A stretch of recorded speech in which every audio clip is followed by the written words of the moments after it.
A Study in Scarlet by Sir Arthur Conan Doyle. Part 2, Chapter 7, The Conclusion. We had all been warned to appear before the magistrates upon the Thursday, but when the Thursday came there was no occasion for our testimony. A higher judge had taken the matter in hand, and Jefferson Hope had been summoned before a tribunal where strict justice would be meted out to him.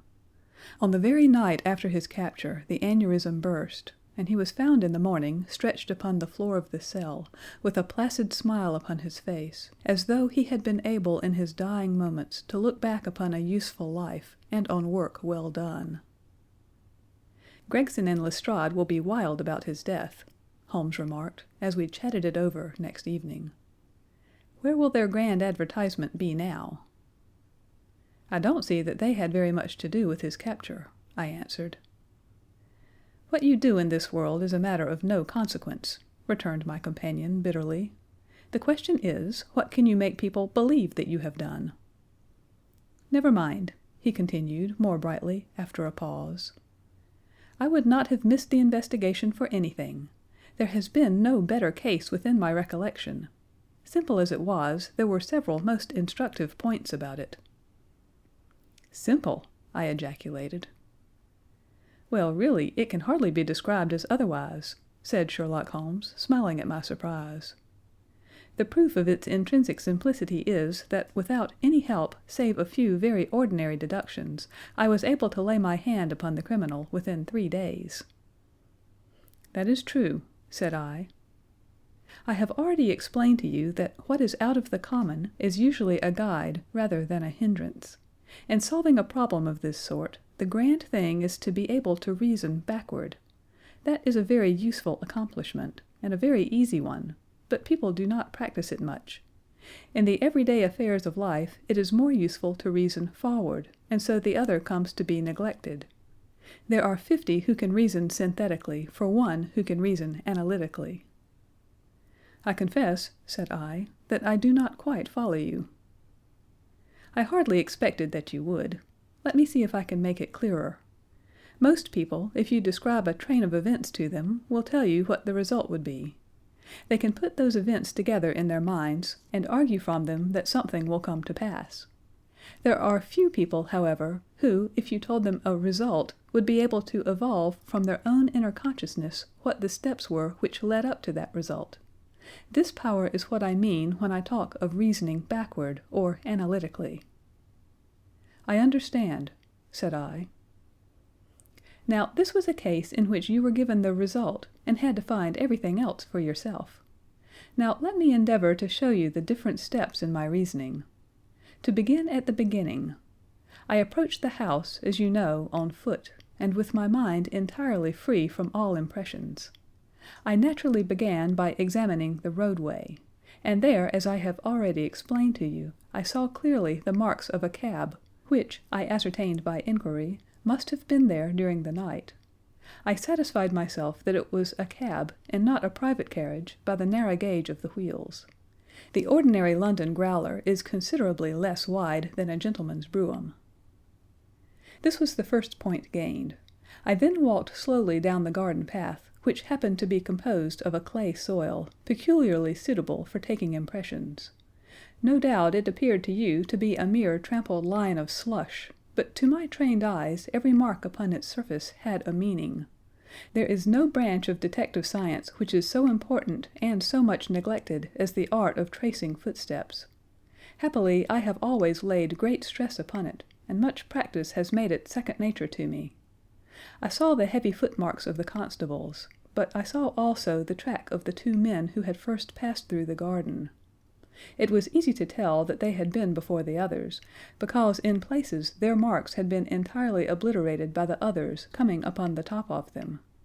In this way my second link was formed, which told me that the nocturnal visitors were 2 in number, one remarkable for his height, as I calculated from the length of his stride, and the other fashionably dressed, to judge from the small and elegant impression left by his boots. On entering the house, this last inference was confirmed. My well-booted man lay before me. The tall one, then, had done the murder, if murder there was. There was no wound upon the dead man's person, but the agitated expression upon his face assured me that he had foreseen his fate before it came upon him. Men who die from heart disease, or any sudden natural cause, never by any chance exhibit agitation upon their features. Having sniffed the dead man's lips, I detected a slightly sour smell, and I came to the conclusion that he had had poison forced upon him. Again, I argued that it had been forced upon him from the hatred and fear expressed upon his face. By the method of exclusion, I had arrived at this result, for no other hypothesis would meet the facts. Do not imagine that it was a very unheard of idea. The forcible administration of poison is by no means a new thing in criminal annals. The cases of Dulski in Odessa and of Letellier in Montpellier will occur at once to any toxicologist. And now came the great question as to the reason why.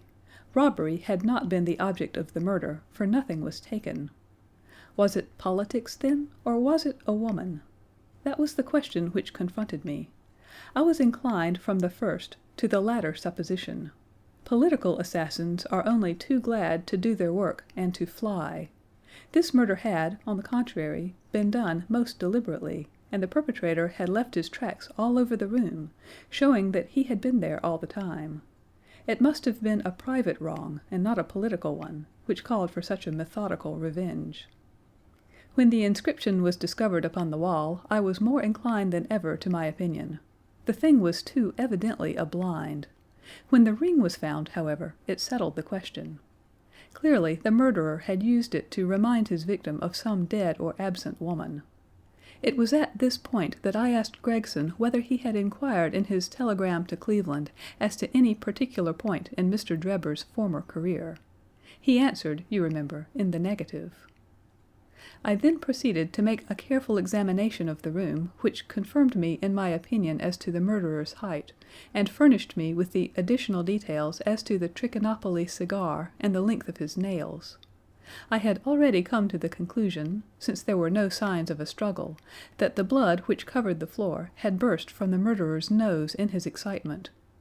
I could perceive that the track of blood coincided with the track of his feet. It is seldom that any man, unless he is very full-blooded, breaks out in this way through emotion, so I hazarded the opinion that the criminal was probably a robust and ruddy-faced man. Events proved that I had judged correctly. Having left the house, I proceeded to do what Gregson had neglected. I telegraphed to the head of the police at Cleveland, limiting my inquiry to the circumstances connected with the marriage of Enoch Drebber. The answer was conclusive. It told me that Drebber had already applied for the protection of the law against an old rival in love named Jefferson Hope, and that this same Hope was at present in Europe. I knew now that I held the clue to the mystery in my hand, and all that remained was to secure the murderer. I had already determined in my own mind that the man who had walked into the house with Drebber was none other than the man who had driven the cab.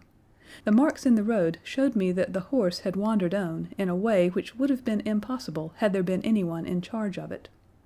Where, then, could the driver be, unless he were inside the house? Again, it is absurd to suppose that any sane man would carry out a deliberate crime under the very eyes, as it were, of a third person, who was sure to betray him. Lastly, supposing one man wished to dog another through London, what better means could he adopt than to turn cab-driver? All these considerations led me to the irresistible conclusion that Jefferson Hope was to be found among the Jarvies of the metropolis. If he had been one, there was no reason to believe that he had ceased to be. On the contrary, from his point of view, any sudden change would be likely to draw attention to himself. He would probably, for a time at least, continue to perform his duties. There was no reason to suppose that he was going under an assumed name. Why should he change his name in a country where no one knew his original one? I therefore organized my street Arab detective corps, and sent them systematically to every cab proprietor in London until they ferreted out the man that I wanted.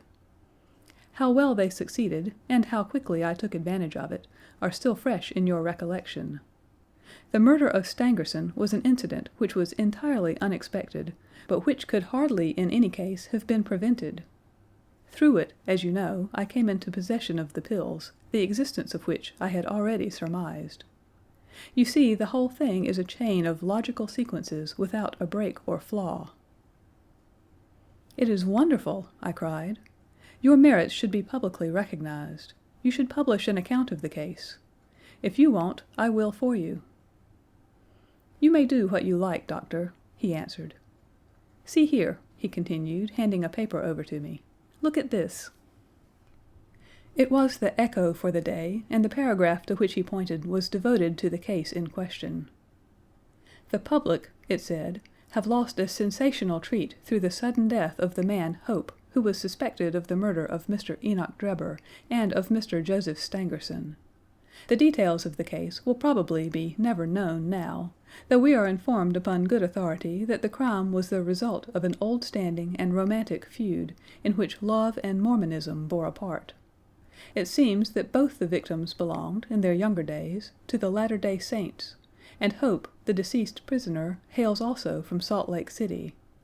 If the case has had no other effect, it at least brings out in the most striking manner the efficiency of our detective police force, and will serve as a lesson to all foreigners that they will do wisely to settle their feuds at home, and not to carry them onto British soil. It is an open secret that the credit of this smart capture belongs entirely to the well-known Scotland Yard officials, Messrs. Lestrade and Gregson.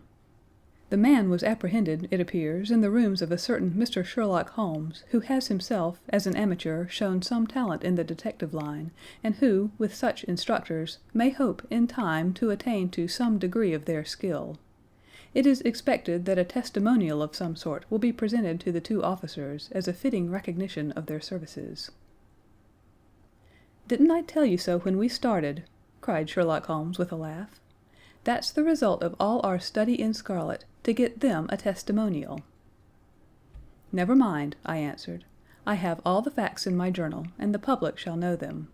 In the meantime, you must make yourself contented by the consciousness of success, like the Roman miser. Populus me sibilat, at mihi plaudo ipse domi, simul ac numos contemplor in arca." End of Part 2, Chapter 7. This concludes A Study in Scarlet by Sir Arthur Conan Doyle.